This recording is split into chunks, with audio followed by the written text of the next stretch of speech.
पिता पुत्र संपर्क को सुदृढ़ करबा पई डंबरुधर महांती मेमोरियल ट्रस्ट पक्षरु आयोजित हृदयर अयुत आवेग बापा शीर्षक आलोचना चक्र रे जोगदे राजस्व मंत्री सुरेश पुजारी कहिसंती जेउ दिन समाजरु वृद्ध आश्रम लोक पाइबो सेहि दिन एही ट्रस्टर कार्य सफल हेला बोली आमे गर्व अनुभव करिबा बोली से कहिथिले। एथिरे मुख्य वक्ता भावे विशिष्ट शिक्षाविद पूर्वतन कुलपति डॉक्टर हरेकृष्ण शतपथी जोगदेई बापा दुईटी अक्षर से जन्मदाता पालनकर्ता और भाग्यदाता बोली मत रखिथिले। एबे पितृपक्ष चलीथिबा बेले पितृपुरुष माने मर्त्य को ओह्लाई आसिछंती। एही ट्रस्ट बापांकु स्मरण करी आगामी पीढ़ी पई एक संदेश देइछंती। विशिष्ट अतिथि भावे देवी सुभद्रांक बादग्राही रामचंद्र दास महापात्र आदित्य बाहिनीर अध्यक्ष पंडित मातृप्रसाद मिश्र प्रमुख अतिथि भावे जोगदेई बापा शब्द उपरे दीक्षांत सारपर्भक मत रखिथिले। प्रतिष्ठाता डॉक्टर प्रभुचरण महांतींक अध्यक्षतारे अनुष्ठित कार्यक्रम रे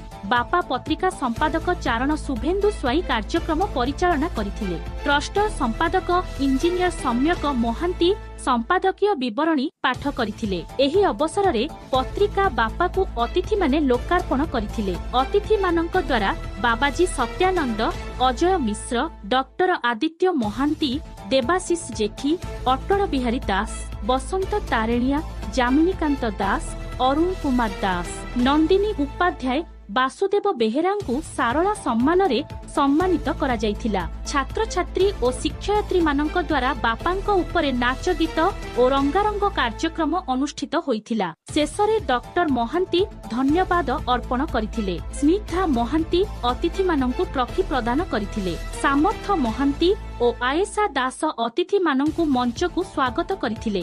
कटकरू आकाश कुमार स्वाईंक रिपोर्ट श्रीक्षेत्र न्यूज।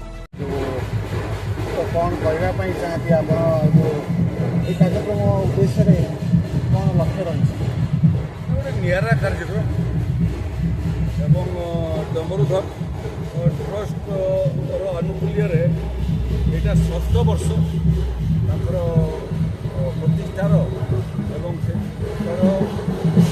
जो शीर्षक बापा ये बापा ठार मधुर शब्द कौन माँ बापा ये दुईटा शब्द ठार मधुर शब्द आउ ना एवं बापांकर पुओ झील सागर जो संपर्क से संपर्कर पटान्तर ना माँ और बापा पुत्र कन्या मानक जहाँ बलिदान दौरान तार मध्य पटान्तर ना आज छुआ मनीष हूँ बापा माँ एवं जिते बड़े परिशोध कर समय आसूँ धीरे धीरे धीरे धीरे